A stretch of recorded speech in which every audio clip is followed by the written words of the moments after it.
Hi ಎಲ್ರಿಗೂ, welcome to my channel. ಇವತ್ತು ಮಧ್ಯಾಹ್ನದ ಊಟ ಏನು ಅಂದರೆ ಬಿಸಿ ಬಿಸಿ ತರಕಾರಿ ಸಾಂಬಾರು ಮತ್ತು ಮುದ್ದೆ. ಅದನ್ನು ಹೇಗೆ ಮಾಡೋದು ಅಂತ ಒಂದು ವಿಡಿಯೋ ಮಾಡ್ಕೊಂಡಿದ್ದೀನಿ, ಬನ್ನಿ ನೋಡ್ಕೊಂಡು ಬರೋಣ. ಓಕೆ, ಇದಕ್ಕೇನು ಅಂತೇಳಿದ್ರೆ ಎಲ್ಲ ರೀತಿ ತರಕಾರಿ ಹಾಕಿದ್ದೀನಿ. ಓಕೆ, ಮನೆಯಲ್ಲಿ ಯಾವ್ಯಾವ ತರಕಾರಿ ಇತ್ತು ಎಲ್ಲ ಹಾಕಿದ್ದೀನಿ. ಇಲ್ಲ ಅಂದರೂ ಒಂದು 5ರಿಂದ 6 ಟೈಪ್ ತರಕಾರಿ ಇರಬೇಕು ಅದರಲ್ಲಿ. ಮತ್ತು ಸ್ವಲ್ಪ ಅವರೆಕಾಯಿನೂ ಇತ್ತು, ಅದನ್ನು ಹಾಕಿದೆ. ಸೊ ಫಸ್ಟು ಆ್ಯಸ್ ಯೂಶ್ವಲ್ ಬೇಳೆನ ಬೇಯಿಸ್ಕೋಬೇಕು. ಒಂದು ಸ್ವಲ್ಪ ಅರಿಶಿನ ಹಾಕಿ, ಅದಾದಮೇಲೆ ಬೇಳೆ ಬೆಂದ ಮೇಲೆ, ಬೇಳೆ ತರಕಾರಿ ಎಲ್ಲ ಒಟ್ಟಿಗೆ ಹಾಕಲ್ಲ, ಯಾಕಂದರೆ ತರಕಾರಿ ಫುಲ್ಲು ಬೆಂದೋದ್ರೆ ತಿನ್ನೋಕ್ಕೆ ಚೆನ್ನಾಗಿರಲ್ಲ.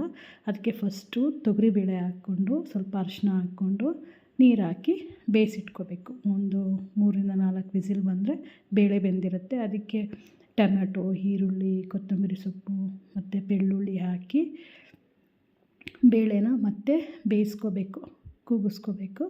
ಅದಾದಮೇಲೆ ನೋಡಿ ಎಷ್ಟು ಥರ ತರಕಾರಿಗಳನ್ನ ಕಟ್ ಮಾಡಿ ಇಟ್ಕೊಂಡಿದ್ದೀನಿ.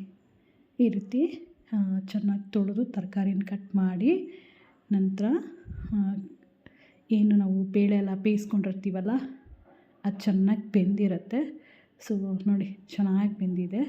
ಇದನ್ನು ನೀರು ಸಪ್ರೇಟ್ ಮಾಡಿ, ಬೇಳೆನ ಸಪ್ರೇಟ್ ಮಾಡಿ ಚೆನ್ನಾಗಿ ಬೇಳೆನ ಏನಂತಾರೆ ಮಸತ್ಕೋಬೇಕು. ಚೆನ್ನಾಗಿ ಇದು ಮಾಡಬೇಕು, ಸ್ಮ್ಯಾಶ್ ಮಾಡ್ಕೋಬೇಕು. ಅದಾದಮೇಲೆ ನೋಡಿ ಇದಕ್ಕೇ ತರಕಾರಿ ಏನು ತೊಳೆದಿಟ್ಕೊಂಡಿರ್ತೀವಲ್ಲ ಎಲ್ಲ ತರಕಾರಿನ ಹಾಕಿ ಒಂದು ಸರಿ ಕೂಗಿಸ್ಕೊಂಡ್ರೆ ಸಾಕು. ನೋಡಿ ಎಲ್ಲ ಥರ ತರಕಾರಿ ಹಾಕಿದ್ದೀನಿ. ನಾನು ಬೇಳೆ ಸಾರನ್ನ ಹೀಗೆ ಮಾಡಬೇಕು ಅಂತ ಮಾಡಲ್ಲ. ಓಕೆ, ಮನೇಲಿ ಮಾಡಿ ಇಟ್ಕೊಂಡಿರೋ ಸಾಂಬಾರು ಪುಡಿ ಹಾಕ್ತಾಯಿದ್ದೀನಿ. ಒಂದು ಸ್ವಲ್ಪ ಉಪ್ಪು ಹಾಕಿ, ಆಮೇಲೆ ಕೂಡ ಉಪ್ಪು ಹಾಕ್ಕೋಬೋದು. ಇದನ್ನು ಒಂದು ವಿಸಿಲ್ ಬಂದ್ರೂ ಸಾಕು.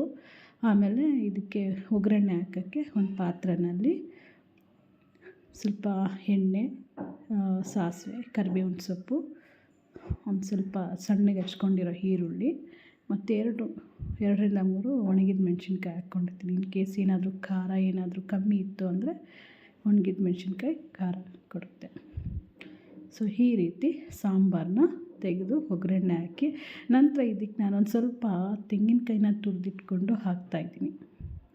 ನೋಡಿ ಈ ರೀತಿ ಸಾಂಬಾರು ರೆಡಿ ಆಯಿತು. ಇದನ್ನು ಸ್ವಲ್ಪ ಚೆನ್ನಾಗಿ ಕುದಿಸ್ಕೊಂಡ್ಬಿಟ್ರೆ ಬೇಳೆ ಸಾಂಬಾರು ರೆಡಿ.